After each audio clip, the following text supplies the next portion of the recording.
లోకహితం కోసం పరమేశ్వరుడు వారాలను సృష్టించాడు.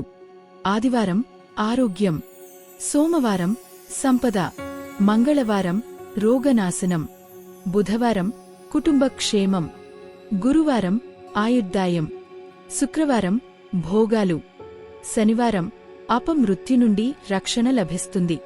ఏ దేవతను పూజించినా అనుగ్రహాన్ని ఇచ్చేవాడు శివుడే. పూజను 5 విధాలుగా చేయవచ్చు: మంత్రజపం, హోమం, దానం, తపస్సు, సమారాధన. పేదవాడు తపస్సుతో పూజ చేసినా, ధనవంతుడు ధనంతో పూజ చేసినా ఇద్దరికీ ఈ లోకంలోనూ పరలోకంలోనూ మంచి జరుగుతుంది. ధర్మమే సంపద, ధర్మమే రక్ష, ధర్మమే మోక్షానికి మార్గం. యజ్ఞమైనా దానమైనా శుద్ధమైన గృహంలో చేస్తే మంచి లాభం కలుగుతుంది. కాని గోశాలలో చేస్తే ఇంకా ఎక్కువ ప్రయోజనం ఉంటుంది. జలాశయ తీరం, మారేడు, తులసి, రావి చెట్ల దగ్గర, దేవాలయం, తీర్థం, నది తీరంలో చేస్తే ప్రతి స్థలం ముందటి దానికంటే ఎక్కువ మేలు చేస్తుంది. గంగా, గోదావరి, కావేరి, తామ్రపర్ణి, సింధు, సరయు, రేవా వీటిని సప్తగంగలు అంటారు. వీటికి మించినది సముద్ర తీరం. దానికంటే గొప్పది పర్వత శిఖరం.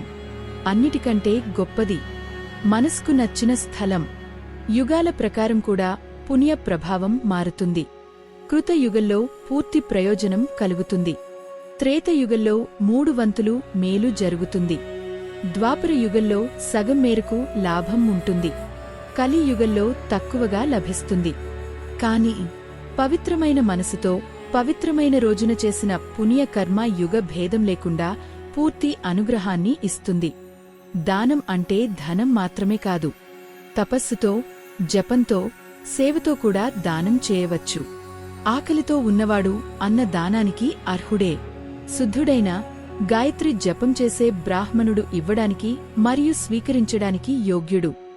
ధనవంతుడు ధనంతో దానం చేస్తే, పేదవాడు శ్రమతో దానం చేస్తే ఇద్దరికీ జీవితంలో మేలు జరుగుతుంది.